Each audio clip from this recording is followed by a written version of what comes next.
to the Symphony of Realities podcast, boldly taking you where no podcast has gone before. Sit back, relax, and enjoy the conversation as you settle into your X, Y, and Z coordinates within time and space.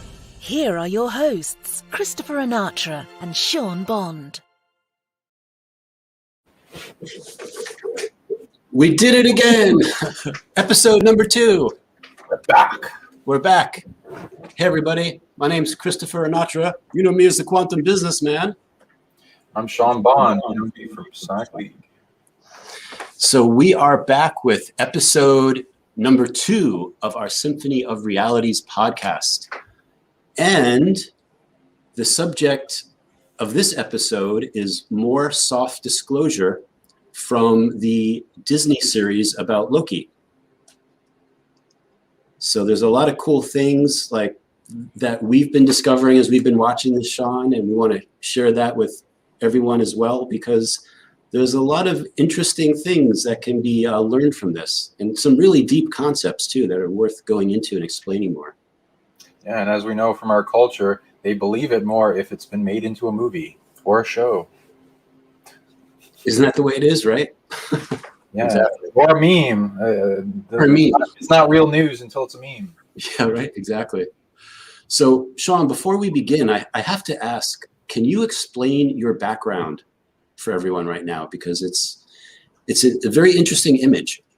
Odin's his high chair, or whatever you want to call it. Odin's high chair.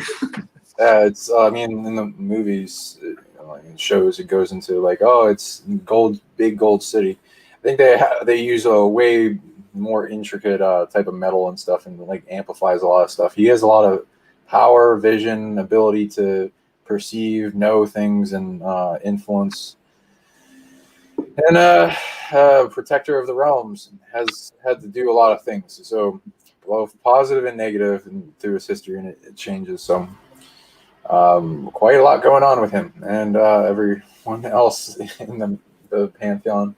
So, hey, I hear a lot of stories, and a lot of people that have been contacted by them too. So they appear to have a presence for those that are skeptical to find if they're serious about it.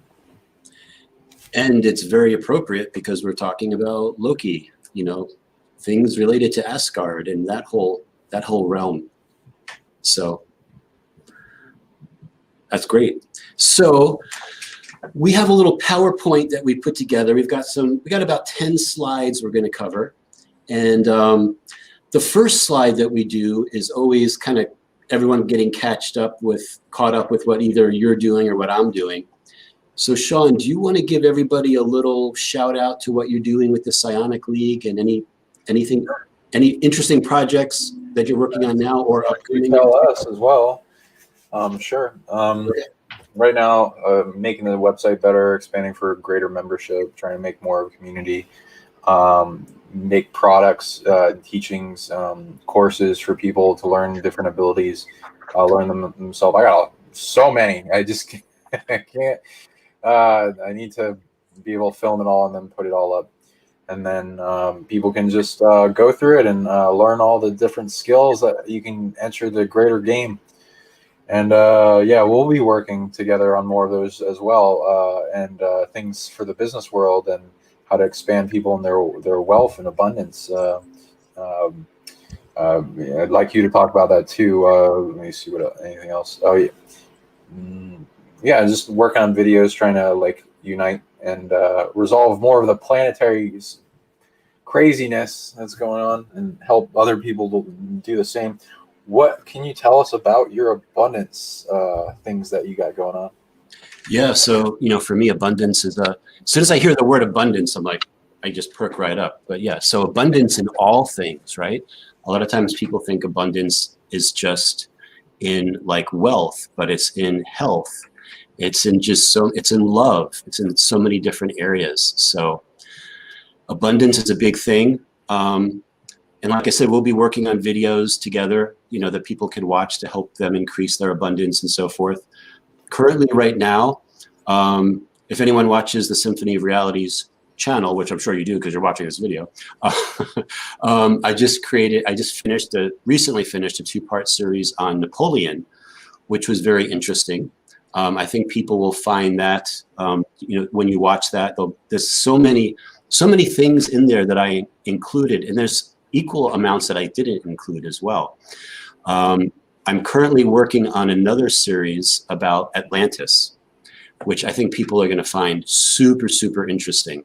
It's going to be things about Atlantis from the Akashic records that are put in such a way that people have never heard of these things before.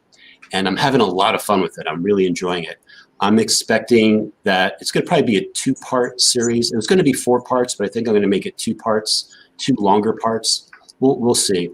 And probably the first part should be ready towards sometime in the beginning of August. So that's still a work in progress. And this might be, my Atlantis series might be the best one that I've done so far. At least I feel really, really good about it. So that's where I'm creating in that creative mode. I love being in that creative mode. And overall, just busy with my regular business and everything else going on with life as well. Yeah, looking forward to that. And they all piece together. Shit, man, that's gonna probably blow some minds. What do you expect that it will have an effect?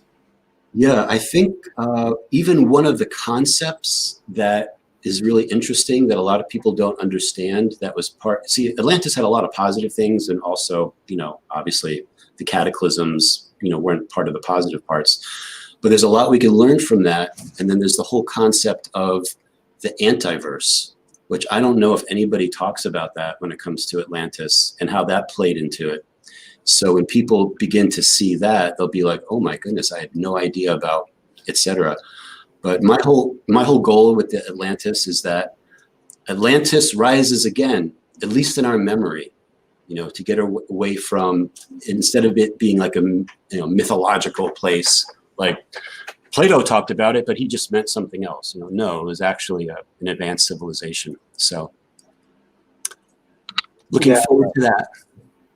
Yeah. What would you say about Atlantis, Sean? Rises again with like certain like secret societies and stuff will go into it represented like a phoenix, and then wanting to reproduce that again, like in America and other stuff. So it's like we're the offspring of it, where there's a lot of DNA from it that make the different race, whatever you want to call the races at that time, that intermingled with us in genetics. So a lot of people, it's passed down to them. What is the inheritance of it? What are we coming over? I see a lot of evidence coming about it from my when I read into people's DNA, their past lives, and wounds. So many wounds. It's like one of the biggest things that affects our ego right now is those wounds from Atlantis, and like demigod genetics, like things that they tapped into, magic, crazy paradoxes that are inherited, the wounding of the reality in that time. Oh my God, that like comes out quite a bit, asking for help from a lot of my clients, and then it actually does stuff when you resolve it. It's nice and clearing it, like tries to change the whole timeline. It's got a lot going on, a lot of darkness there in the end of it, but a lot of necessariness. Then it's revival to be more stronger with us and our make or break moments that are coming up in the future. So. Exactly. And the cataclysms, like the first one that happened related to Antarctica, and then the second one, which happened in the area related to what we now know as the Sahara Desert, and then the third one that happened in the Bermuda Triangle area, right? And then the fourth one, which is still kind of happening, but the concept is that they're leapfrogging through time to avoid it. It's just gonna I think it's really gonna rattle people's DNA when they get all this information. So. Oh yeah, it's too much to handle a lot of it. So it's really good that you're breaking it down and making it like into something that anyone can get if they watch your videos. Yeah, and you know what too? Like part of it is I'm going to include like a lot of little clips from actually the Marvel world from some of the movies, because there's a lot of soft disclosure with that as well. And I'll just give people like a little sneak peek about one thing is, so I talked about like parts of Atlantis are currently like leapfrogging through time to avoid the fourth cataclysm, and that includes islands, right?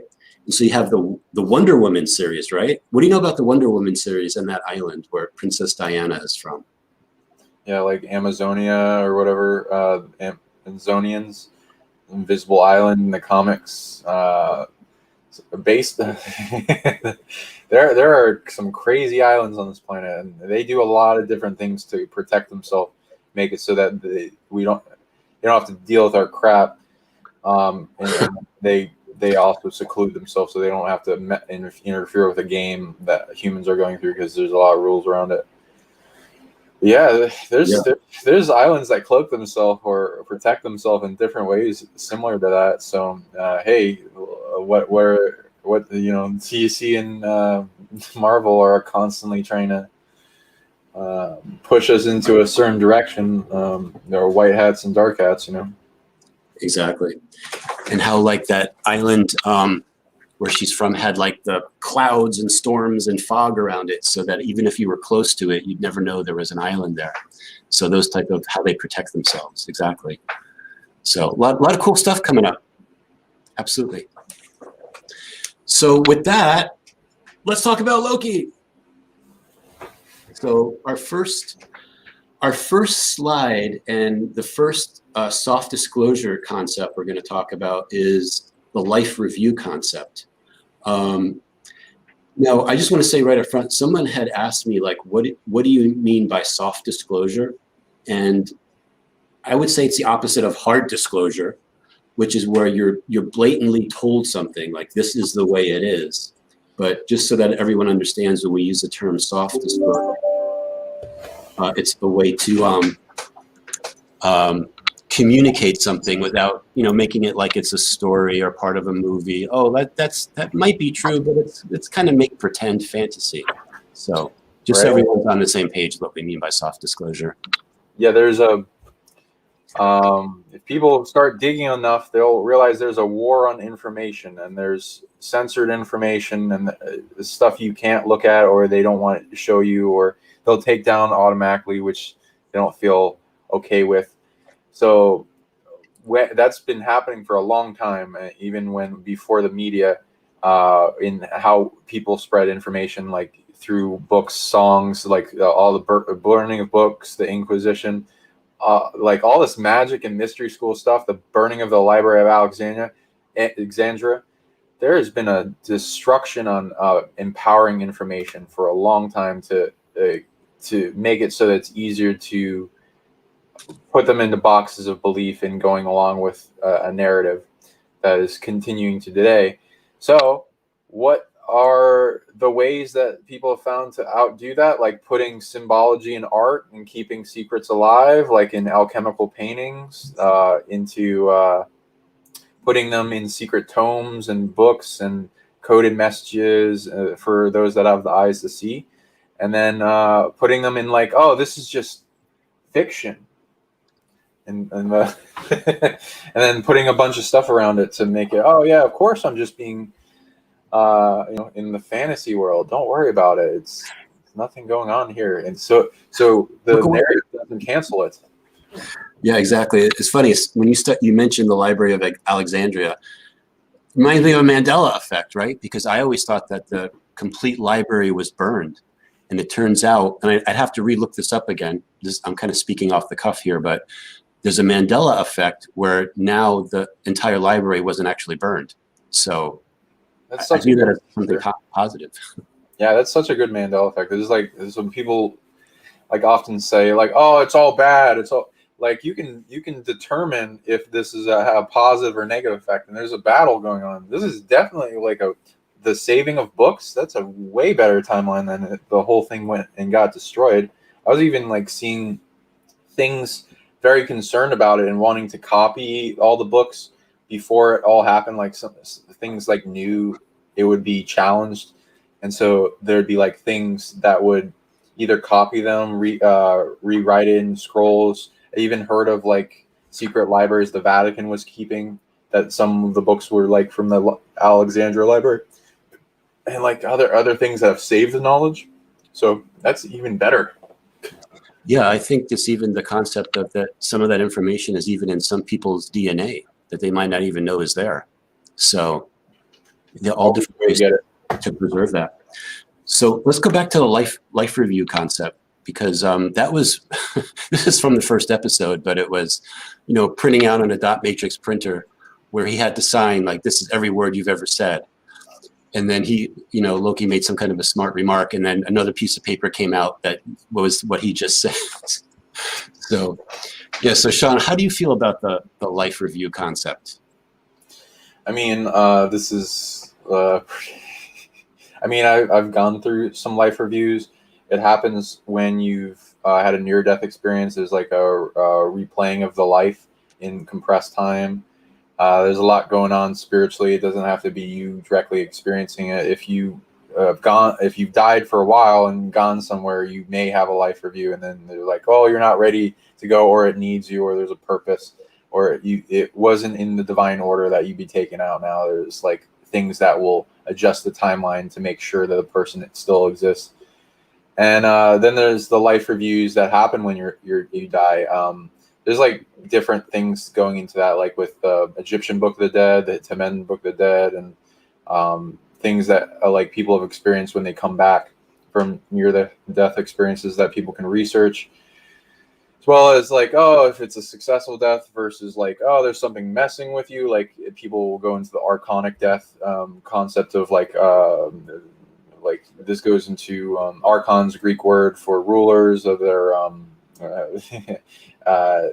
the demiurge, in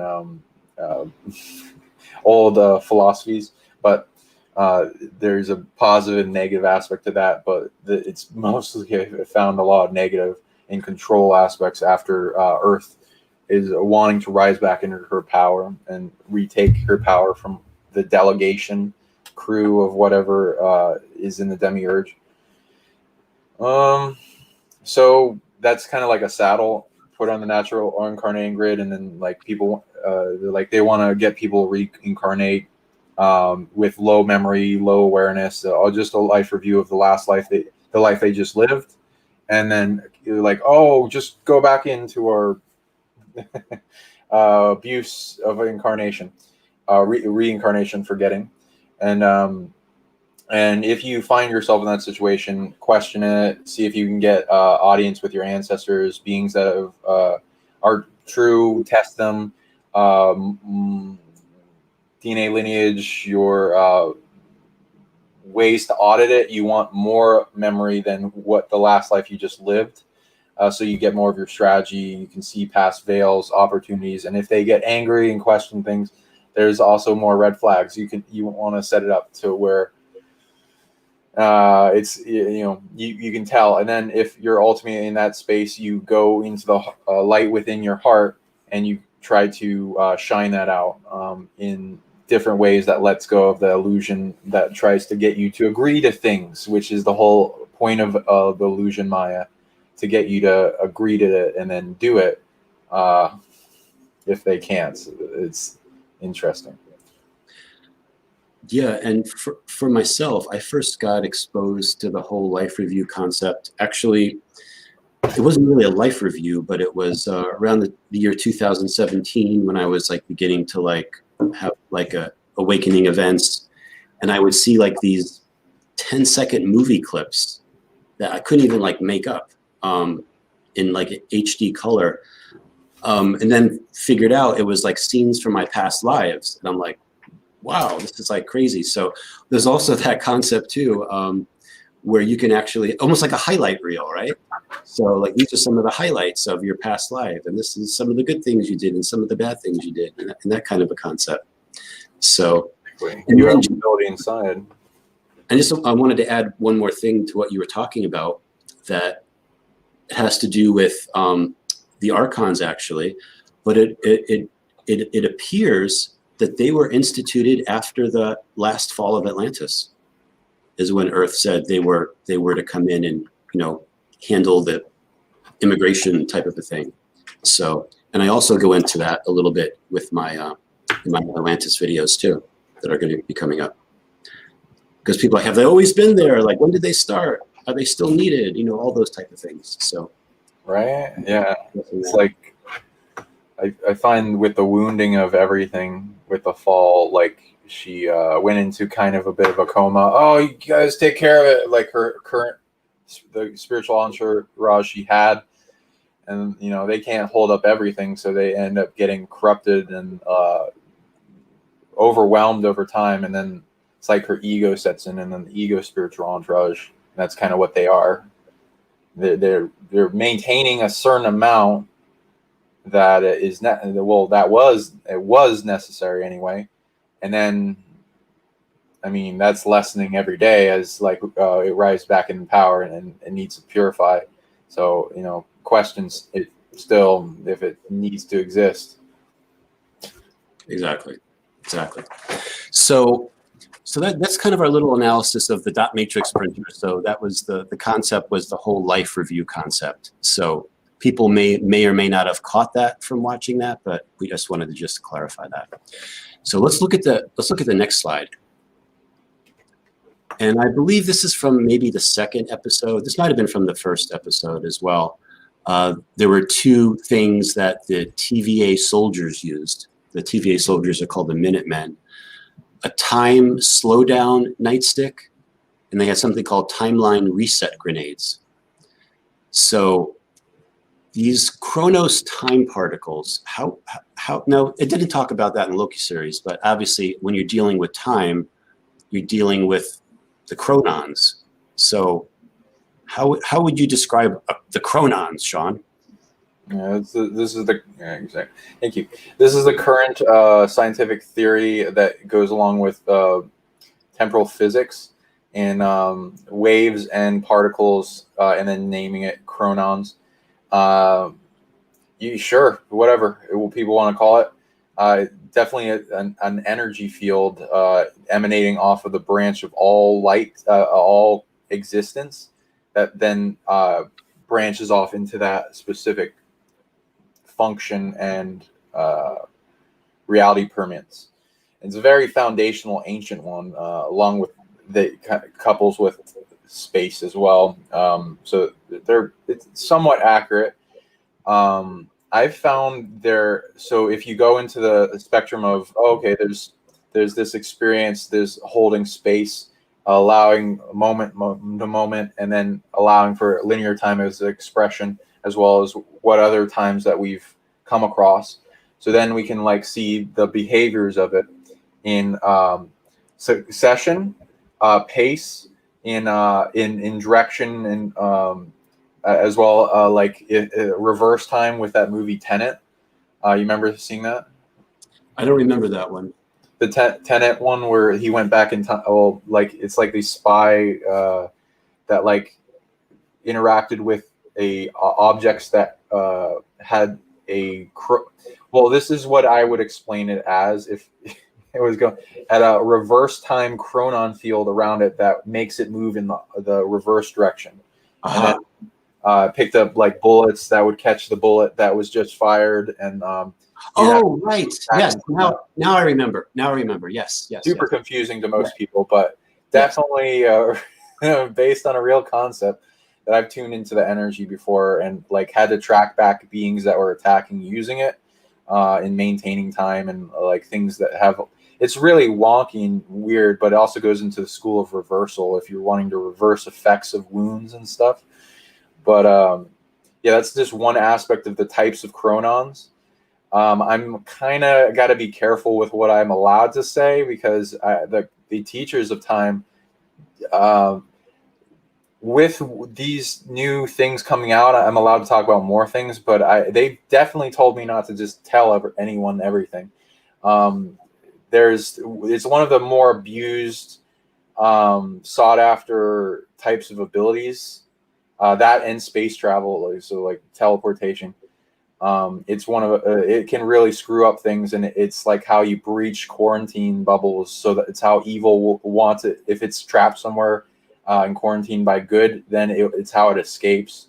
So that's why they mess up a lot of things when they steal people's abilities. But yeah, and then so there's like different effects of time that I felt that you can flip the energy to, such as a slower pace than regular time would have a constant state of the chronon, and then if you change it in, I'm not going to say how. I'll keep that out, but then there's a slowdown space. There's a rapid like Speed Force pace. There's a reverse. There's a freeze. There's a and like what he had. They also had this thing that was named after the comics, the Time Twisters, which was another group similar to the Timekeepers that were messing up time even worse. And they made this thing that you could just like, I don't know what the heck it looks kind of like a timer 40s thing, and you just if the caller is around somebody, it reverses them back to where they had a starting point linked to it, or they had multiple settings. I don't know exactly how it works. It may be just whatever they want it to make the show work. So whatever. Okay. Yeah, I remember too from this episode when like Loki got hit by the time slowdown Nightstick, like it happened in slow motion, and he felt like the pain for like as long as it kept going. Like he kept feeling that it didn't happen, in real time. And then the other tool that the TVA Minutemen use are those timeline reset grenades. And I really like, not that I like these, but I like how, like, again, timelines are being explored more and more. Like the whole concept of a timeline is coming into people's awareness so much more, in a way that they use these grenades to actually reset a timeline, collapse it, make it like it never happened. Yeah, right. And I was like questioning all of the stuff they were doing because they seemed super aggressive, and it's like, oh yeah, that makes sense. It makes sense with the show now. So they're using grenades to, like, it looked like disintegrate the timeline. So I was like, does that make everyone on it disintegrate as well? Appears like it. And then where did they go? Interesting. Where did they go exactly? Because it doesn't, apparently they don't have the ability to just destroy that much matter. At least they said so. They're sending it somewhere. Gotcha. So that's a great kind of dynamics. I usually find the groups that are able to do something like that, they usually make a merging or collapsing. They don't, because energy can't really easily be destroyed, so they will recycle it in some way or merge it back to the original, like a soul shard coming back to another timeline. If there's something of great importance, then that will have the ability to, in a spiritual way, resolve it, or like argue like, oh, why I need to exist, and then okay, you're of importance, okay, you're allowed to physically exist on this other timeline now. And if that doesn't interfere with things or something. Sometimes I've seen it not interfere, so it can be interesting. Or a memory, it could be coming through. Yeah, that reminds me too of like the whole thing about time speeding up, slowing down, stopping, etc. Reminds me of some of the stuff that appears to have been happening even during the time of Atlantis, when there were all kinds of crazy things happening with time, from all the time travel, etc. they were doing. So let's go on to the. Sorry, you froze for a second. Can you repeat that? Okay. I was talking about Atlantis. Yeah, I know. And then let's go. Oh, let's go to the next slide. Okay. We're there. Okay, so this is about the location of the TVA, or really any kind of group that's going to control time, right? They have to be in a spot that's hard to get to. So they had this whole floating city out of time concept, which was, really interesting and actually makes sense. And is that true? Can you actually have a location out of linear time? If you're doing something to control time, I don't think you want to be in linear time. You want to be, outside of linear time. So what did this resonate with you, Sean? Yeah. I mean, I don't really feel compelled to talk too much about myself, and like I don't need to, or like my visitations, experiences, and other stuff. But going back into memories, it appears a bunch of these types of cities were. It's not really accurate with what we're seeing in this image, but like I like the futuristic concept and stuff. There's a bunch of different cities out of time. Most of them I've seen are like those, like what you say with the islands, leapfrogging or teleporting out of time, and some of them wanting to go into the future past the destruction event, but also being in quarantine to come back in, and they need to earn it before they're allowed back into the timeline, and based on rules of what they're dealing with on the island and what they're dealing with the human game and not interfering with it. And then some that want to stay out of time or aren't allowed back in time. So it takes a lot of technology to just teleport a place. But if you set it up to where it can survive like the vacuum of space with like a bubble shield around it, then you can, and then set up the foundation of it to where you can move everything involved, and you can set up a colony out of space that's hard to get to, that nothing can easily track back to unless it's got the coordinates or of something to lock onto, which is why they're doing this, to make it hard to find them or stop them. It's like, oh, okay, well, I don't know exactly what the show's going for, but they say it's to keep it away from everything. And then what we know from like in the secret space program, the Time Corp stuff, they have a similar thing that they keep out of time. And then I don't know if they like, when are you gonna go into the slide with the at the end of time thing? Yeah, you know what? I think we probably should have said this at the beginning, but spoiler alerts. So we're recording this before the Loki series is finished. I believe there's one more episode that comes out tomorrow. So if you haven't seen the Loki series, I apologize. I mean, if anything, this might give you more information. So as you see these things that we're talking about, they'll make more sense to you. But yeah, we're going to get into that in another slide. And yeah, just that whole concept that even that what we use in the introduction to the Symphony of Realities podcast, it says settle into your X, Y, and Z coordinates. So if people are like curious about, what do we mean by your X, Y, and Z coordinates? Your X and Y is your location, and your Z is space-time. So that's how you can track exactly where you are, where your, I'll call it like your human DNA avatar is in space-time. So yeah, so let's with that said, let's go on to the next slide. I forget which one is next, but we'll soon figure it out. Oh, the whole Minutemen concept. Okay. So Time cops? Yeah, like the Time Cops, right? But more of like soldiers, like the Marine Corps, Time Corps kind of concept. So these soldiers are sent to points in space and time. They're X, Y, and Z coordinates, and they are there to locate and detain people that are creating these nexus events, which is what the TVA is trying to avoid. They don't want these nexus events.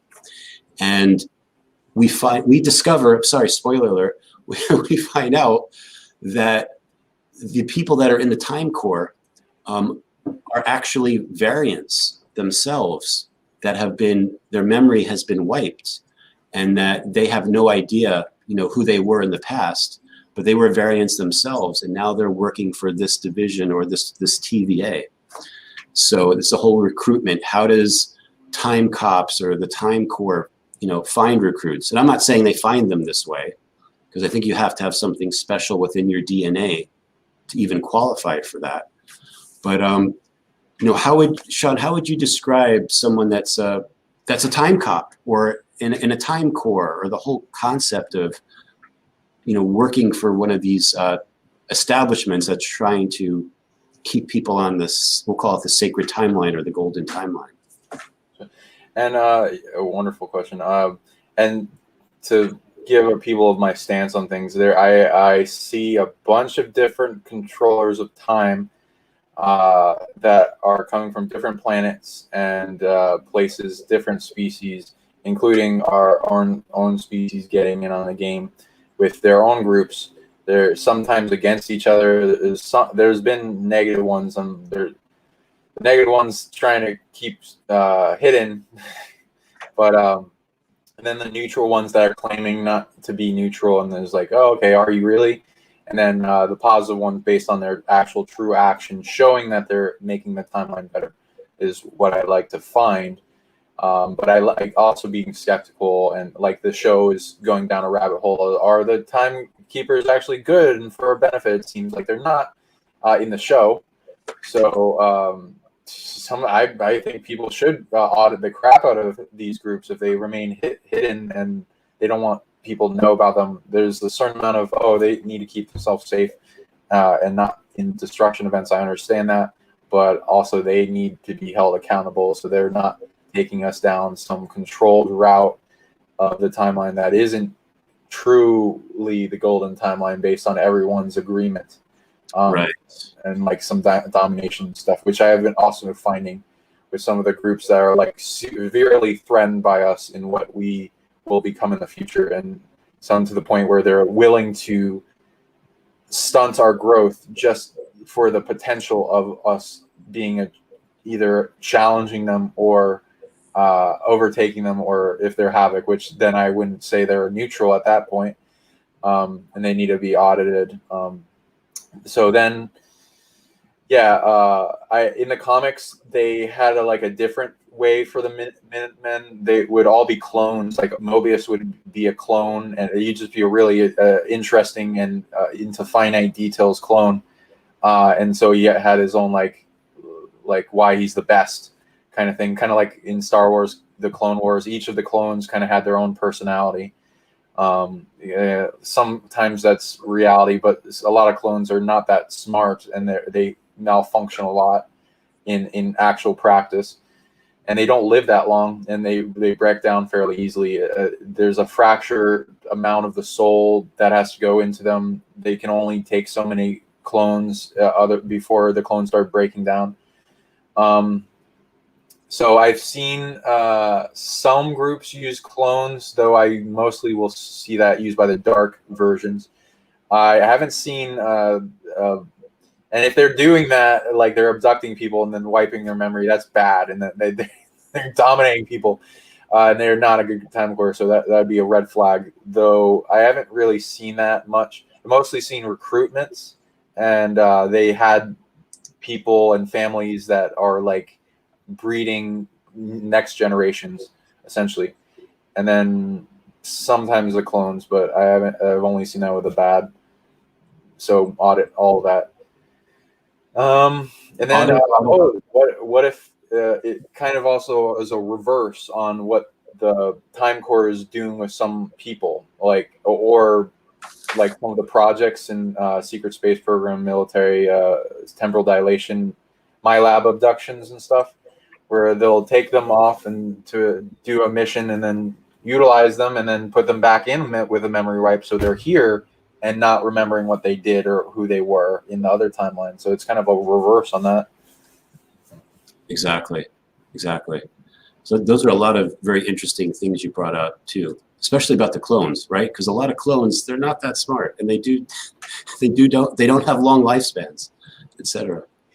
So. God, yeah. And then, so then the dark has to somehow manipulate that to be better with cybernetics, and then it just turns a dark direction. Like some races more so will use that. Gotcha. The dominating races. Gotcha. let's move on to our next slide, which is, oh yeah, the twin flames concept. All right, because I think everybody kind of I got a kick out of this anyway, because like, who of course is Loki going to fall in love with but himself? Biggest narcissist in the world. Yeah, exactly. Like said. Yeah, so we were introduced, I don't know what episode this was, maybe 3. We were introduced to Sylvie, who is, you could also call her Lady Loki. She is the female version of Loki, and which is really interesting because as the series progressed, they were always fighting each other, right? They didn't trust each other, as any two Lokis would always be trying to outmaneuver each other. And then it seemed like they started to respect each other to some extent. And then it seemed like they might actually be falling in love with each other. So when you talk about the twin flame concept, some people call it the mirror soul, where it's based upon the concept where one soul gets split into 2 bodies. And that's kind of pretty close about what's happening, with the Loki series with these 2. And I believe there is 1.2 where they actually started to fall in love, and there was like, they were getting close to each other. That was one where a moon was crashing into the planet. And then that created a whole Nexus event because that was never supposed to happen. So even though that timeline was going to collapse and go away, they were creating another Nexus event off of that. So impossible love, right? Impossible love, right? Interesting. And we also discover that Sylvie has this ability to do enchantment, right? And we see how that she uses that to help some of the Minutemen soldiers remember their past lives, who they were. I thought that was an interesting concept. But Sean, how would you classify, what's your take on the whole twin flames Loki, Lady Loki situation? I thought it was funny. I'm at an operating distance from Loki, but I like to see everything and everyone as like a reflection, as the source within, and everyone being one. So it's like, hey, if you can find love, hey, I found if in the timeline there's like some maintenance for dark beings that would be perceived as becoming super evil. Ways to bring them to light are like they have a love interest, and then they can distract them their whole life with that, and then it brings them to where they start reconnecting with the rest of the universe, themselves, and having like a bunch of bliss and support, as long as it's not like some vampiric thing, like where they're equal journeys and they're helping each other grow. That's there's definitely a soul alignment with that like makes everything better, and also if they have a child or something, that will also bring them to greater love and bring them back out of the darkness and trampoline back into the light. Everyone's changeable. Everyone can make a decision. I like that as an aspect of the show too. I'm not like into making evil cool and all that, but yeah, I do like redemption stories and the concept of bringing villains into becoming anti-heroes, and like the possibility of change, because this will have the audience of millions of people through Disney is totally going to change him. It's he wants people to like him. Narcissism. Right. So you can totally heal that. It just takes a lot of energy, and you don't want to be vampired off of. So a lot of it, detachment, and like detaching them from their problems as you detach. And then have I ever heard of a person like from another timeline falling in love with another timeline person? I mean, it's happened before. For the experimentation of it, it's not the best thing to do. If you have other options, there's like a different types of growth with like matchmaking with other spirits, and then them kind of merging together and then sparking new love. But yeah, wherever you can get it, that's fine. And if it's like if you're a narcissist and you only love yourself, then that would make sense. It's like if you're like looking at the timelines, and imagine if somebody, a greater timekeeper, or faction is actually looking on all the events of the show, let's hypothetical, and was like, okay, we're going to use this Timekeeper group that's fucking with everyone and make it so that it like, oh, what would Loki need to go through to bring him to being a positive being? Oh, he needs to find a love interest. And there's almost no one here for him. Oh, well, there's a version of himself that could work. Okay, Yeah, great. right. And then they bring that in.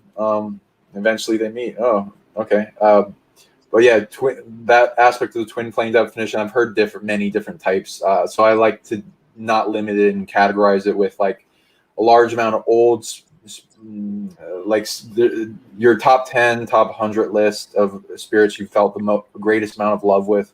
And then going back in old immigrations from when you first came into existence as a spirit, whenever that was, there was some spirits that came into existence around you that had the same type of strategy, awareness, goals, what you're made of, like feeling resonance too, and age that kind of goes with it. Like when you resonate with each other, when you've been interacting or functioning or going on missions or lives, many times it grows. And then if you felt like making another version of yourself and then making it to where it goes off and does all these experiences, then eventually comes back, and then there can be a reason for that as well, and that can be, I've heard, as one of the definitions of twin flames. Yeah, and I think the bottom line is everyone should want everyone to find love. And especially if it's true love and it's a really heartfelt connection like that, can really improve someone's timeline, right? You know, when they find their lost love, or, you know, however that works. So that's pretty important for like positive growth. So I'm all for that. Oh, absolutely. Like just completely biggest hit to, like, if you want to bring dark being out of darkness in its timeline, if you're like maintaining the timeline, okay, this is out of sight from in the Scrunger's cat box of it's not directly connected to me. This is within mythos. There could be a whole bunch of things that went on there. Okay, and then you're earning that ability. It's like, what do I need to bring this being that's messing with all these things out of darkness?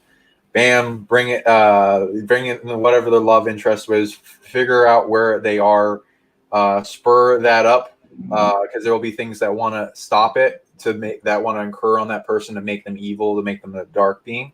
So as you're clearing that of all control, then it will come out more that there was always meant to be a love interest in their life at the divine scheme of things.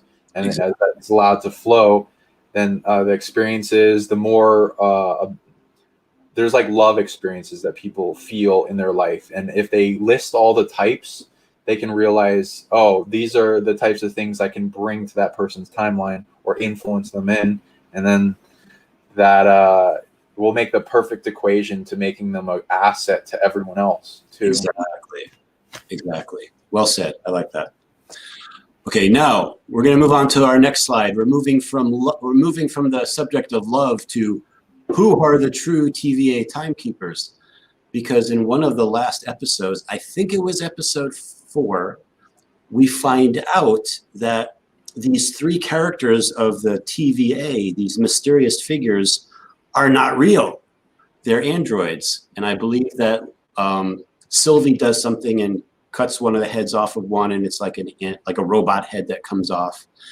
And that introduces us to like what is real, what is an illusion. Like you talked about before, we need to audit these things, right, to make sure that they're legitimate, and anything that's hiding in the shadows, so to speak, already has red flags.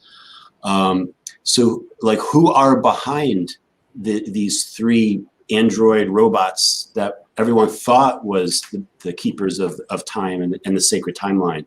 Who are they really? Is there someone else behind them? Is it a negative being? Is it a positive being? And there's a lot in, I think it was episode 5, there were a lot of references and things about the Wizard of Oz and that whole concept of the man behind the curtain, you know, who really is the wizard type of a thing. So Sean, what's your viewpoint about this whole concept of there being negative timekeepers, that need to be audited. We talked about it a little bit before, but maybe we'll just touch on it again. Sure, I'll go into it. What did you feel was like the biggest things that came out at you when you were watching that concept first before I go into? Yeah, see, like what I really liked about it is that this caught me off guard. So when I was watching this, I wasn't necessarily expecting this to happen, for them to be revealed as not being real beings. So that was like wow. So if that's happening there, is that something that we should definitely be aware of, for ourselves, as well? And what is behind all of this? So I really like that, like how it's exploring this whole concept, and then exploring about, it made me think, like, is this really the sacred timeline, or is this someone else's ideal timeline? And is it someone else's ideal timeline that's doing it for their own selfish reasons, or is it actually a good timeline? But if it really was a good timeline, why would you have to have these fake intermediaries representing you? So those are some of the concepts that I got. And also too, I'll just add one more thing. Right after this happened, like I think Mobius was there. They used one of those, I forget what they're called, but they made him like disappear out of time. And then the same thing happened to Loki. He's the only one that was left with Sylvie. So it was definitely one of those episodes where it's like, what is going on here? So those are some of the feelings and emotions that were running through me as I was watching that. Yeah, me too. Yeah, she did the one thing that would be like what they could have done is like that they try to talk her up and stuff, but she like went right for the head and was like, oh, robots. You wouldn't just find that out unless that happened. They like distracting her until the police come or whatever. It's good to question this stuff, especially based on what you're observing in intentions, and like have them prove it, because they've been kind of failing humanity quite a bit, at least since the fall of Atlantis and some of the catastrophes and the incursion. So it's good to figure out if there's things through the invasions trying to mess with stuff and then continue an illusion going, because they like to maintain power. And like our systems of government, they, even if somebody did a coup and whatever is going on in the background and it's not quite clear and everything's all right, they wouldn't necessarily tell you that an evil presence took over, or the leader stepped out and they're not there, and it's like a chicken without its head running around for a bit. I'd like continue everyone auditing them to see if they're good and all the different factions that are involved, and then give them tests like based on what's going on in the world. Hey, what? Because I kept getting like excuses that I keep when I ask like why things are the way they are. It's like a lot of it's to prepare us for something bigger. So I'm like, okay. And there's a lot of like bringing people into like a roots survival, kind of like getting it to like strength with that, so I can understand that. And then also a chocolate souffle of let's face everything that we need to stop giving our power away to others. And I also agree with that too.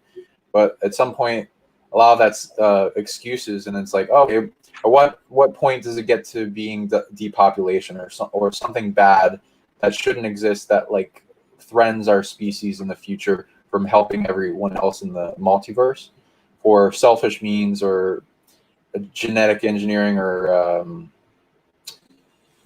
eugenics, or something that controls the species, mind control, whatever it is. And then because that wants to abuse that arena. So then, how do we stop giving our power away and then operate from a position of power within ourselves as a species, so that we can take up the reins and not give power away to others, such as whatever is the groups of different timekeeping. And as we expand our power ourselves, then we can take up these mantle places and stop giving them away to those that are shady at best, or some, there's some good things. I've seen some good, but I've been also severely disappointed and with some of it. So it's good to be challenging on both ends, but also know that every individual, even if they don't have to go to some secret out of time city, you don't have to do that to maintain the timeline. And it's my dream and goal that more people know how to protect time and space and the planet psionically around it, so that we can take up the responsibility of ourselves and cut off the parasites of different races that want to abuse us, limit us, or steal our power, or all this other stuff. Yeah, I agree. Audit, because things are not necessarily as they appear. Okay, let's move on to the next slide. Okay, versions of ourselves. So we discovered here there were other when he got to this area, in the void, which we're going to talk about next. He saw a version of himself that we will call Kid Loki. There was Black Loki. There was Old Loki. There was even Alligator Loki. So, and these were all Lokis that were from Nexus events that were taken off their timeline and kind of put in this garbage dump area in the void, which we're going to call the Land of the Forgotten. We'll go into that more in the next slide, which is my favorite slide, actually, is coming up next. So it introduced us to the whole concept of having versions of ourselves. So how do you feel about having like this whole concept of versions of yourself, Sean? Absolutely true. I was going into the beginning stages of timeline awareness and consciousness travel and observance and timeline maintenance. I would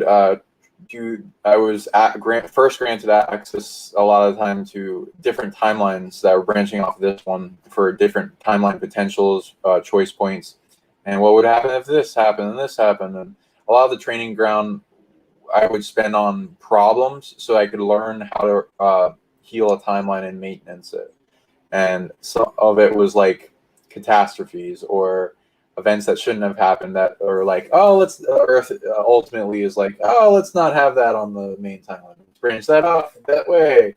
And then they have a fuse of effects. They have a purpose, goal, and what they're doing. And then it's because there's some beings that want that timeline, so they're taking that way to perceive that. And like some of it will be like, this person wanted to nuke a country, or this person wanted to release this fungus virus zombie apocalypse, or one person wanted to there's like some races that would come up from inner Earth. There would be like some invasions. There would be like that weren't like on this timeline. They successfully protected us from it. The protectors of the planet is a lot. But like some of those timelines are pretty crap. There's a lot of people that died, and you can do stuff to influence them, communicate with them, get information transfer. Sometimes they mastered certain things that you wouldn't have mastered on this timeline. There's commerce and trade, and even if it's not a negative timeline like what I'm talking about, it could be like timelines branching off that, like, when I did all these different types of business entrepreneurship, like we were gonna go into a show about it, and then you being able to be a quantum computer and gain good data from that helps you in the business world in this timeline. Yeah, those are good points. Being able to like trade with other versions of yourself that have been able to excel in certain areas that you may not have in the particular timeline that you're in now. And I like how this episode 2 introduced, Alligator Loki, right? So I think when people first saw this, they're like, what, a version of Loki that's like an alligator? How could that be? But I like that concept because it doesn't necessarily, when people think of versions of themselves, they might just think of humans. But it is possible you could have a version of yourself, let's say as a wild horse in Colorado, that type of a thing. So I like how it like kind of broke people's consciousness, not broke them, but helped make them go past the glass ceiling that a lot of people may have to make it think it could just be like a human, because you're in a human form right now, that other versions of you have to be human as well, but that's not necessarily how that works. Right. Yeah. I liked how the Kid Loki and Alligator Loki got along, and right. On translations, the old one is like the suit he actually wears in the comics. There was an Easter egg of Throg in a jar, which is Thor. Throg of Thor, and he was trying to go for the Thor's hammer, and that's interesting. I wonder if they fight. Yeah, but it's definitely stuffed animal, like merchandise for Disney, lovable alligator thing. Right. Probably gonna like it. Yeah, their new Yoda, baby Yoda. Exactly. How many people are gonna have like stuffed like alligators with Loki horns on them now, right? Absolutely. Yeah, you just get little horns and put it on your cat or something. Merchandising. Yeah. Exactly. Yeah, get little horns, put them on your cat or your dog. Like little antlers. Oh my goodness. My sister's cat is named Loki, so I'll just go there. There you go. There you go. All right. Let's go on to the next slide. Oh yes, this is the slide that really resonated with me. This whole concept really resonated with me. This void area, or the term that I've heard before is called the land of the forgotten concept. And really what happens is when they use those nightstick things and they prune someone, where do they go? Where does that energy go? Where does that consciousness go? And it goes to this area. I make a note here, Loki referenced that every time he tried to fix himself, he was sent to the void. And it's like the garbage dump for things unwanted. And when you would see scenery here, that's actually what it was, like broken down buildings. It didn't look like a very friendly place. It was always cloudy, so to speak. And I really like this concept because I believe that when there are certain events that we'll call them, the controllers, et cetera, of how you want to classify of this reality, can move things into this area, can move things into this land of the forgotten. And so you have the concept of like King Arthur, right? So in my mind, the way I see it is that, well, right now in our historians say that, King Arthur doesn't really exist and there's not enough evidence for it, and, et cetera. Like, where was Avalon and where was this, and et cetera. So is it possible that perhaps there was amazing things done during the time of King Arthur that certain factions did not want in this current reality? So they were pruned, so to speak, and put into this land of the forgotten. And there were things too that were coming to me about when I was doing that, and I never mentioned this, but when I did the Napoleon series, like, I strongly believe there was a version of Napoleon that was successful at Waterloo, for example. So right now, the whole reason like Napoleon, was finally, he was exiled, brought to the island of St. Helena. It was after the whole like Waterloo disaster and how all these armies were invading France. What was really interesting is that it appears that it was the weather that caused Napoleon to lose Waterloo, because Napoleon was a master with artillery and cannons and how to use them and so forth. But because it rained so much, like all of his artillery and cannons all got stuck in the mud. Like he had to delay things, hoping for the ground to clear out, and it really didn't. And if you got these big cannons with the wheels and you're trying to push them into position and move them from point A to point B, and they're just stuck in mud. And then to go one step further with that, what caused that? Because it was actually unusual weather. And it appears that the volcanic eruption of Mount Tambora, which happened, I think like a month or so before that, caused all of this excess rainfall, right, that never happened before.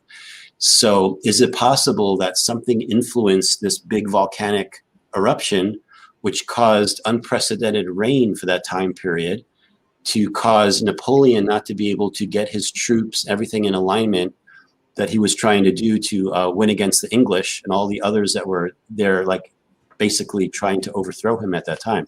So what were those timelines, or the timeline where he was successful? Was that cast into this land of the forgotten because they didn't want that to happen? So these are some of the things that were coming to me. So Sean, what's your take on this whole concept of the land of the forgotten and being in the void? Yeah, that makes sense. Yeah, and what would take it to where he'd win? He just needed to go more. He would need to go more heavily into weather warfare tactics and technology and magic and weather witches and all the different things that they had back then. Like with John Dee, when he called on a storm to like take out the enemies of the Queen, and how Japan used storms that they called upon to keep the white man from coming in earlier and corrupting their society in different ways. Yeah. Just real quick, explain who John Dee is, because some people may not be familiar with John Dee and his, who he actually was in history. The original 007, the one that goes into being a real wizard that formed Enochian magic. Was the wizard of, I think, one of the queens, and I'm going on memory right now. He contacted angels, is what he claims to be. The different people would take different things with that, and he worked with Edward Kelly, and he was also a con man, but also alchemist, and eventually had like a thing into his with making gold. But the language seems to contact actual beings, and it was used by the Vril Society to contact, as we know, Aldebarans and some other types of ET races and species, and the angels of different places, different worlds. I read a lot of different types of angels try to talk to him. Also, other species mimicking angels. So there's good and light and dark with that.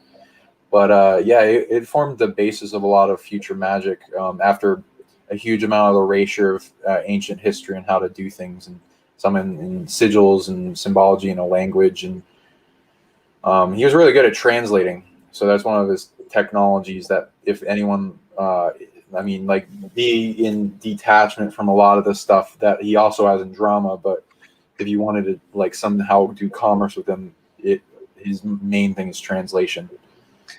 Yeah, it's interesting that you mentioned about how he had interactions with the angels of, I'll pronounce it as Aldebaran.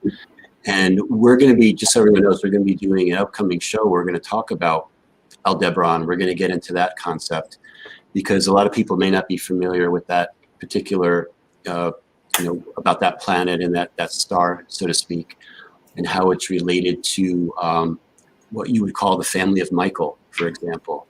And Archangel Michael and that type of a concept as well. And I think when everyone watches this, that episode, that'll really be interesting. I'm really looking forward to that one. So that's going to be as a little teaser for one of our future podcasts that we're working on.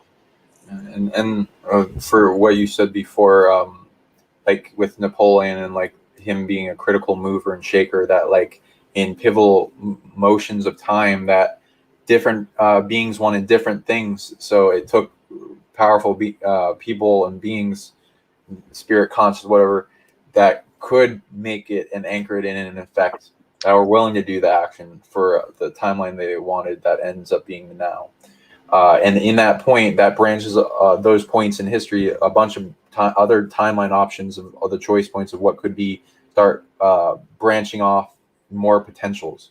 And then they formulate, they go on, they see what is there, and then it's calculated what's the best option or what is the main authority that's making it so, or that has the majority of the authority. And then, if you can go back to things like the fall of Atlantis, things like Napoleon, things like when weather happens, and you can do a bunch of things that can change the whole outcome of it. That's that big of an effect in history. Ooh.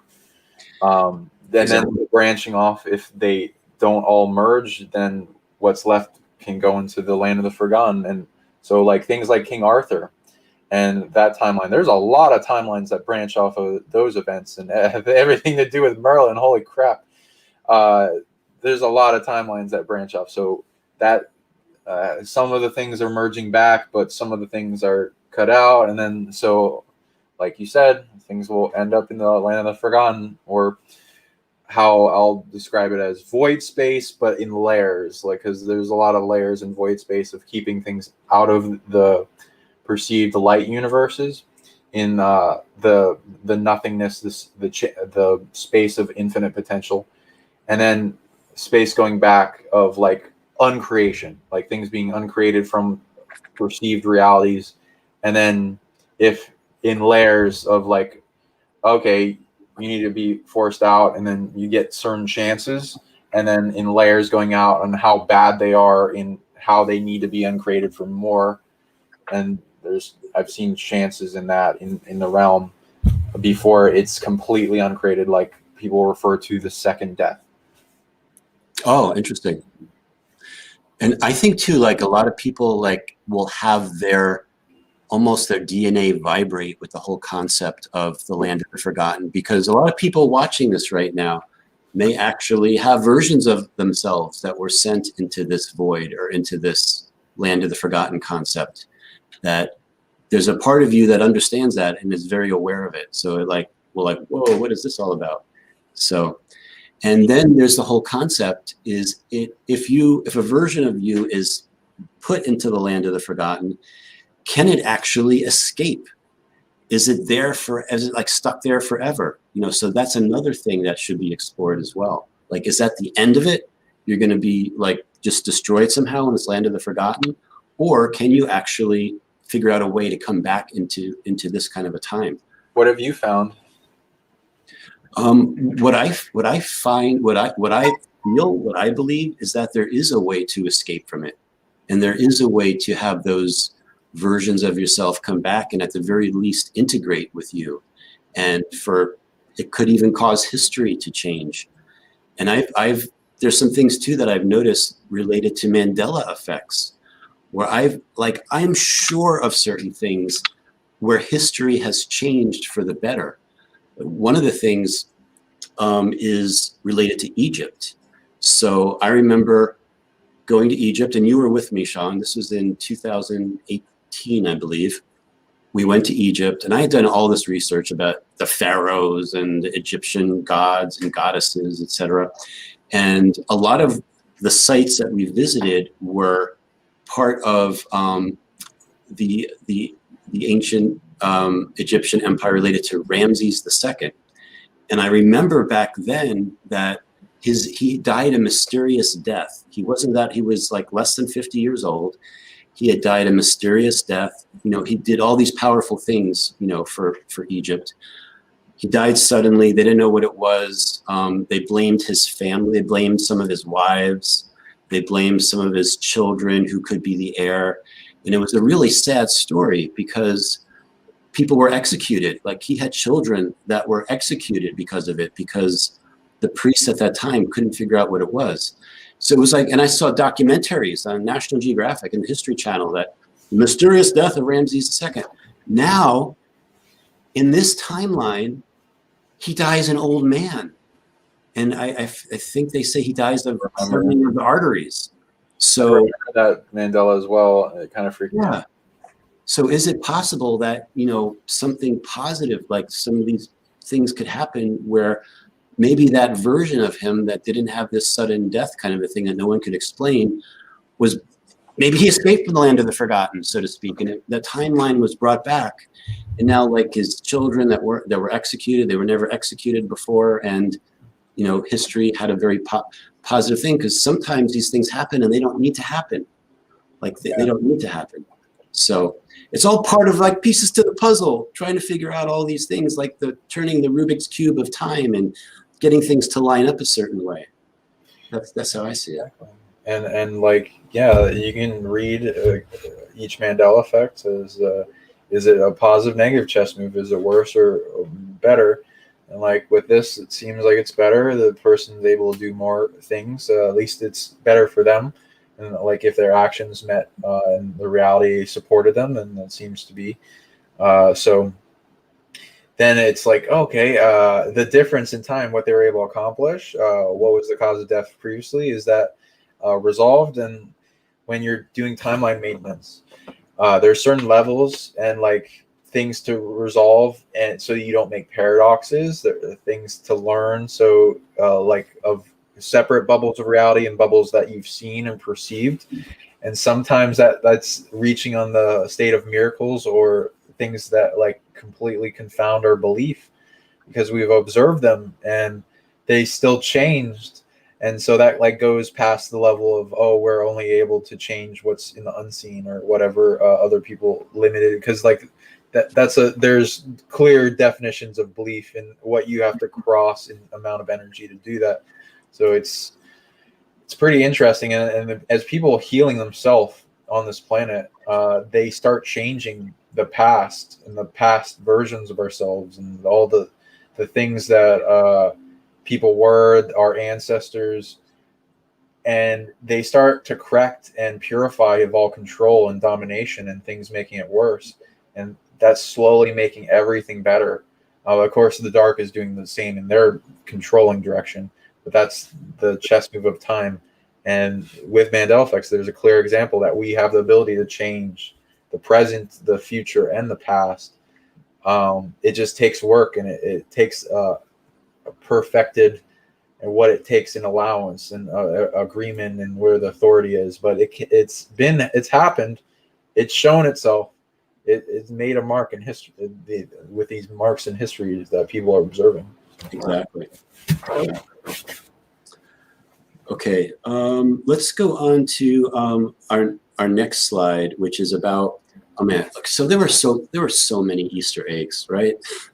Like the show is like littered with Easter eggs, and I found you could find these different sites. You just go to like Google and type in, Loki Easter eggs, and there's so many.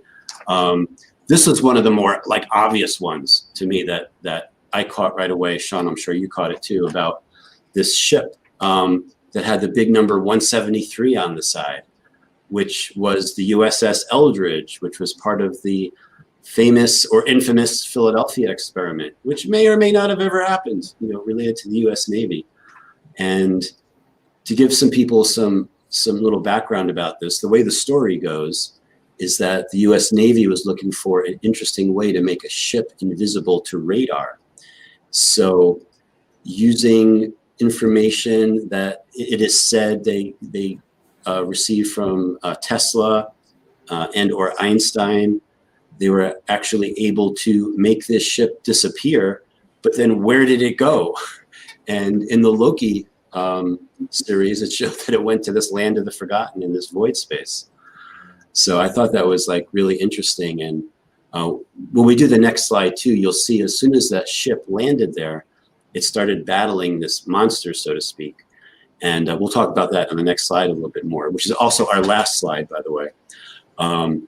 But yeah, this whole like Philadelphia experiment, did it really happen? And what actually happened to the ship and all the stories about that? I don't know if there's any input about that you'd want to share, Sean.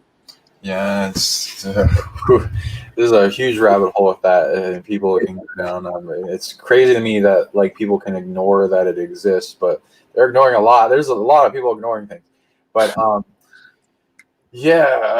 so like going into it's like, oh yeah, it looks like there are teleportation experiments done with Nikola Tesla. He also did stuff with that in Colorado Springs, which is soft disclosed in the Prestige. And Tesla tunnel vortal technology, and that going into the rabbit hole of Project Pegasus, and like teleportation and time travel, and then making the foundations of experiments. And the looking glass technology, there's two like Vatican scientists that went into like figuring out how to tune into the residual frequency of the past, the potential frequencies of the future, and then bring it up on a screen. Looking glass technology reduce the pineal gland, upscaled and then downscaled in the tech. I interrupt you for a second. Did you say Vatican scientists? Did I misunderstand? There's 2 Vatican scientists. I have them written down, but from the Vatican. Okay, well that doesn't surprise me. And they have a telescope called Lucifer, but that doesn't surprise me either. But yeah, they got a lot going on. People don't know about. Yeah, people can look them up. And Looking Glass Tech, Chronovision is the key terms to look up the 2 scientists. Yeah, they combined that all together and then made teleportation tech. But the foundational experiments for teleportation were brutal. They killed a lot of people, a lot of animals too, teleporting things and seeing if biologically they could survive. They found out a lot of them couldn't, and they had to have a lot of buffering systems. Otherwise, they like merge in space and time, and it's kind of awful. Well, it's super like traumatic. And some people don't survive. Some people have, and it's interesting what becomes of them afterwards. But sometimes they're dumped out, like if time likes them, in space. Then the consciousness of it, the main. Yeah, where did it go? Because there's like stories of them being fused with the ship and kind of like melting, and a big glow around it with like lightning. That's kind of like St. Elmo's fire, which went into how ships used to teleport themselves in the past. Do you want to talk about that? Yeah, of course. Yeah, I love talking about St. Elmo's fire. I think I've mentioned it at least in a couple of my videos, but yeah, how that could be used to actually teleport a ship and its crew through space and time. Exactly. And when I look at this thing with the USS Eldridge, I'm getting the message that it traveled someplace back in time, as crazy as that sounds. So, but I like how its consciousness expanding. What actually happened? Could it have been sent here? Could it have been sent there? In the series, they're answering it, being sent to this particular location. But yeah, St. Elmo's fire. Like, is it possible to do that kind of time travel? Exactly, and even end up in another location as well. Yeah, and then they had like some nice little Easter eggs, like Oak Island, the underground pirate treasure thing, a weird video game that I haven't heard much about, but is apparently involved with like government mind control experiments on people or something. Yeah. What was I forget what that was called, Probius or something like that. Where there was Polybius. Yeah, I think it was pronounced Polybius or something. But yeah, it was only in Portland, Oregon, and allegedly there were like men in black or the military that was involved with that, and yeah, people had very negative experiences playing this game that was like very addictive. So they had a reference. They had all kinds of references going on. I wonder if they're using any type of addictive mind control for anything else. That would be interesting. Oh, yeah. No way. We're not addicted to media. Yeah, addicted to the media, addicted to video games. Exactly. And what's really going on? See here, eat GMO corn and shut up. Yeah, exactly. Eat your soybean Impossible Burger based on genetically modified soybeans and all bad things for you. But hey, people are doing it. Shut up and go to sleep. Yeah, exactly. Conform. Yeah, conform. All right, let's obey. Before like a government three-letter agency shuts us down, let's go on to the next slide. Oh yeah, so this is our final slide. I didn't know this monster thing in the Land of the Forgotten or the Void was called Alioth, but I saw that it was like online. It was given a name, and I think it's from other comics. But basically, it's a living tempest that consumes matter and energy. And it was related to a comic book series called Kang the Conqueror, which I'm not familiar with. Sean, what do you know about Kang the Conqueror? Because you know more about this than I do. They might bring them in. There's like a little hints of it, but they like to subvert expectation and screw the fans over. So who knows what they're going to do. But yeah, he's like a villain that's able to conquer into other multiverses and universes, and he's going around doing that. And there's like a few groups in the comics that went around in like the secret wars of the battle between multiverses of different heroes and scenarios, and like them collapsing and merging, and there can only be one kind of thing. And some of them, they're trying a whole bunch of stuff. But yeah, one of the big apex predators that was invading different universes and conquering them one after another was Kang the Conqueror. And there's also a religious order that was going through multiple multiverses and like whatever you want to, is doing religion and cults and other stuff. But yeah, and then he like in one of the comics they referenced a Kang reference with a pyramid and the Sphinx in the land of the Forgotten Void. Yeah. And the Marvel's explanation for the Sphinx is Kang the Conqueror had it as a ship and drove it into the timeline and parked it, and did a bunch of things, and then had to leave without it, and it left it there, and that's their explanation for the Sphinx. Oh, really? That's interesting. Okay, very interesting. Yeah, I remember like in episode 5, it flashed like the Sphinx was on the screen for maybe a second or two, but you saw like the Sphinx there. So they give you these little hints.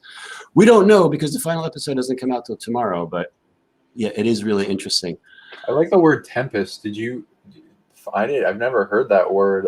Is that the word for this species, like a amorphous cloud of time? That yeah. Okay. It does look like a cloud, like a storm cloud that's alive, right? Like a tempest. So an angry tempest, consuming everything. I guess the concept is it consumes matter and energy. And when the USS Eldridge, got brought into this land of the Forgotten Void area, they started fighting this tempest creature. And of course, they're using like ammunition and stuff against it. And of course, that's not going to do anything. And the Tempest winds up consuming the Eldridge and the soldiers, and they just turn to rust and to dust, right? And then we find out that Loki and Sylvie wind up being able to get past the Tempest by enchanting it. So, which was another interesting concept. And then it'll be revealed like what was this creature protecting, like who's actually behind it. And we'll go from there. It might be a whole spin-off to another series. Like if I know the way these things work, it's probably going to be something like that. But yeah. I've seen different beings of time and space, and like that are like focused mainly on the consciousness of time. There's ones that like feed off of time. There's like the negative ones like time demons. But yeah, this is an interesting concept of a giant predator, and they call it a guard dog because it's like guarding whoever's like behind that. Sylvie came up with that. It was pretty cool, and it looks like it's like aging things that enter its field. So that like going into it, feeding off of that seems to be a theme I've seen in multiple media. I also liked Loki didn't know how to chant, and Sylvia said, "Yes, you do. You are me." And then okay, that's true. And then like the trading of the ability and branching forward and them unlocking it through a great challenge and really needing it, and that's when powers shine the most, when you really need them. And then the old Loki using that huge example of like maximum potential of illusion enchantment in the entire Asgard that kind of had a green glow, so it kind of looked like Emerald City from the Wizard of Oz. Yeah, so if you haven't seen that episode yet, you'll have a hard time understanding what we're talking about. But yes, kind of the old Loki character is able to kind of save the day, so to speak, to buy more time for Sylvie and I guess regular Loki, what we consider regular Loki, to be able to enchant it without being consumed right away by it. So, yeah. So these are some of the things as we've gone over that you would consider soft disclosure in this series and other series and other Marvel comics and fantasy, science fiction movies and books and so forth that are worth exploring to help us understand better about our reality and how things function. And for people that are watching this, like, these are things, you don't have to believe everything that I'm saying or what Sean's saying. You kind of take what resonates with you, and then from your own personal experiences, like what makes sense. But the whole goal is to, like, raise, as far as I'm concerned, is to, like, raise your consciousness, to make you aware of more things than what you are taught, so to speak, and to question things as well. Audit. That might be the subject of this particular episode, is to audit what's real and what's not, and what real intentions are versus intentions that might be projected to be something that they're not. Exactly. Like, you've been through the experience with the Jehovah and some of the other mind controlling groups that want to, like, box people in, and like only people that have gone through it have that gold nugget of wisdom that allows them to break through mind control a lot easier, because there's so much in like what we're born into, and things that want to shield or veil our perception of what could be in the belief of something better, and like, oh, it's always been like this, it is the way it is, or all the stuff, and not questioning, oh, what are these authorities we're giving our power away to? So, like, auditing, absolutely, like with questioning these groups, what determines if they're real based on their action, if they're really good, if they're neutral, if they're bad, if they're pretending to be good, pretending to be neutral. Well, there's things that break that in their allowance of stuff. Sometimes that goes in the equation. Like with Loki, it's like, oh, is it for the golden timeline?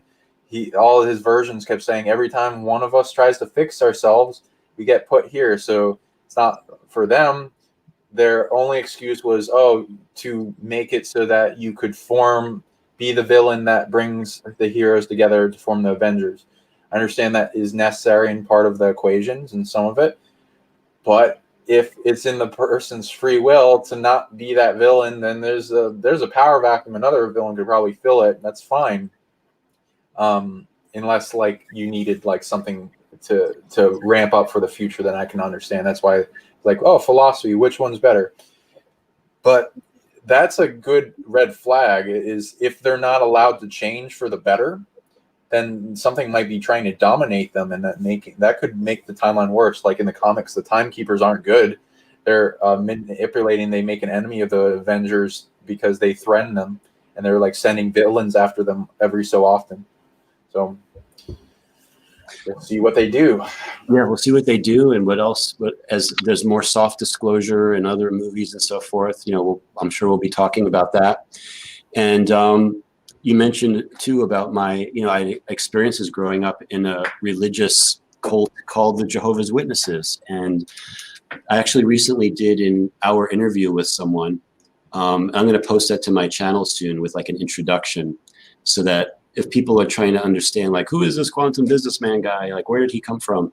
It'll be a good way to, like, give you, like, an example of how I was brought up. And it was not necessarily the best way to be brought up, but it gave me a lot of tools and information for me to be even more discerning about things, especially when you're brought up in a group that feels like it's the only option, so to speak, and, ignore all others. And, I learned just the opposite of that. You need to expand your consciousness and have an open mind, but at the same time have critical thinking. Like, you have to have both of those things engaged to help you discern what your truth is, and having the liquidity to understand that there could be more information brought forward that could change your viewpoint of what is truth again. Like, what is truth? The many different sides of it, the many different angles.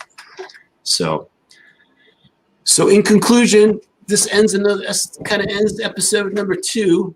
So the next episode and upcoming episodes, we hope that you guys continue, everyone out there watching it, continue to watch it, and we'll be presenting some things to kind of, whether it could be like soft disclosure, it could be things that are going on in our timeline right now that we want to share and give people another aspect of. And I just want to thank everyone for watching. Is there anything you want to say in conclusion, Sean? Thank you for tuning in, and spread and share this information if you can. It helps a lot with our motivation to do more shows if you want to see more out there. And yeah, go to quantumbusinessman.com, and we'll be products up soon to help you expand your abundance. And PsionicLeague.com if you want to also expand into the self-empowerment and to make this world more interesting and valuable for all, and get rid of the parasitic things that hold us back and the barriers. And don't believe us. We don't want you to. We want you to research. So just take it with a grain of salt and expand, grow, become your greatest self. Exactly. And if you haven't yet, sign up for my email list. You can find where to do that on the quantumbusinessman.com site. I haven't really been communicating too much, via email, but I'm going to start doing that more and more, especially giving you more of a heads up rather than 20 minutes before we go live, we're going to go live with the podcast. So people have more of a heads up about what's going on and some of the projects that we're working on. So definitely sign up. And for the Psionic League, is there anything about the Psionic League you want to mention, Sean? I'm trying to make it so that as many people as possible that want to join can, and then they work their way up. And I want to make it into a school, and then people post their own abilities eventually. I want to make it a big community towards expanding into knowledge and how to do things, how to solve problems. So anyone that wants to do that, hit me up. I might not be able to get to right away, but I will eventually. And then when everything's formed together, I'd love to have you in the community. So welcome. Yeah, and Sean, you've put together a really good community under the Psionic League. So I really appreciate that group and how everyone shares their wisdom together and the different experiences that they're having. So thank you, and thank you for being in it. Yeah, I'm in the Psionic League, so yeah, super powerful. All right, everybody, thank you for watching episode 2, and we're going to try to do these on Tuesdays. It might be another day of the week. We're going to try to do it at least twice a month, I would say, but we'll see how things go going forward, but on a more regular basis. Later, guys. Yeah. Take care, everybody. Until next time.